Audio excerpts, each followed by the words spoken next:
Do you find yourself wondering how to teach your child to share? Or do you even wonder, is it even appropriate to even expect your child to share? Well, through my experience as a pediatric occupational therapist, let me just tell you that sharing is one of the trickiest things to teach a young child. Don't get discouraged, because even though it is a tricky skill to teach a child, it doesn't mean it's impossible to do it. And so I'm going to be sharing with you some simple strategies in order to start helping your child learn how to share. Let's first dive into, when is it even appropriate for a child to be expected to share? First off, we all know that toddlers are naturally self-focused, but it's not selfishness, it's just a part of their normal development. Before the age of 2, it's actually unexpected for a child to share, because they're still learning ownership and taking turns, and they're still kind of learning more so of that autonomy and independence piece. So it should not be expected that a 2-year-old is doing well with sharing just yet. And even as we progress beyond the age of 2,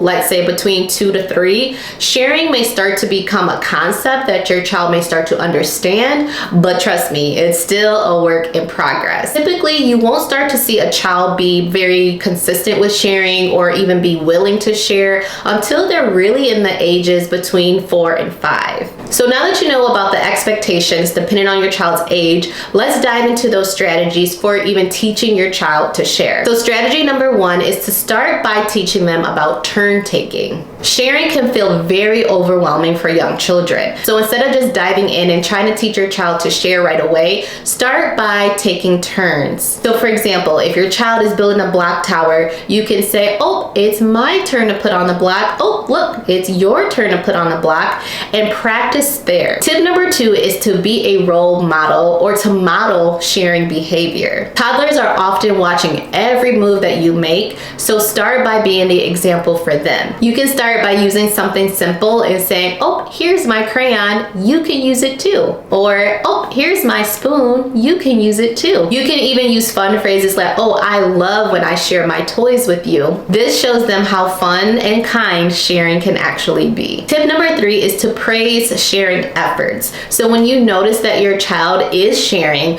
even if it's done by accident, you can point it out and say, oh, I love how you share your toys with your friends. It makes me very happy. Or, that was so nice of you to let your friend use your toy. Remember, positive reinforcement helps them to repeat this positive behavior. Tip number 4 is to practice using timers when it comes to turn taking. So let's just say, for example, your child is having a very hard time sharing their toys with their brother or with their sister. So try to incorporate a timer. So for example, set the timer for 2 minutes and tell your child, when the timer goes off, it's your brother's turn to use the toy. This may help to reduce some of those meltdowns and some of those tantrums that come along with teaching them to share. But with repetition and time, your child will start to pick up on the concept even better. Tip 5 is to provide opportunities for practice. So for example, you can set up play dates or take your child to group activities and try to incorporate activities that kind of naturally require sharing and turn taking, such as ball play, right? So when you're playing with the ball, naturally you either have to throw the ball to a friend or roll the ball to a friend or kick the ball to a friend, and then they have to do it back to you. So encourage that behavior when your child is playing with another friend, so they can start to pick up on sharing in more shared spaces with others. Tip number 6 is to use books and videos about sharing. So one helpful tip is to use your child's favorite characters in order to teach them about sharing and turn taking. So for example, if your child is a huge fan of Bluey, or if your child is a huge fan of Moana, for example, you can either find books or videos about those characters sharing their toys with a sibling or another character in the story or movie. Oftentimes children love to be like the characters that they love to watch, so reading books to them and showing them videos about their favorite character may also encourage them to want to share and take turns as well. So briefly, let's talk about a couple things that you actually want to avoid when it comes to teaching your child to share.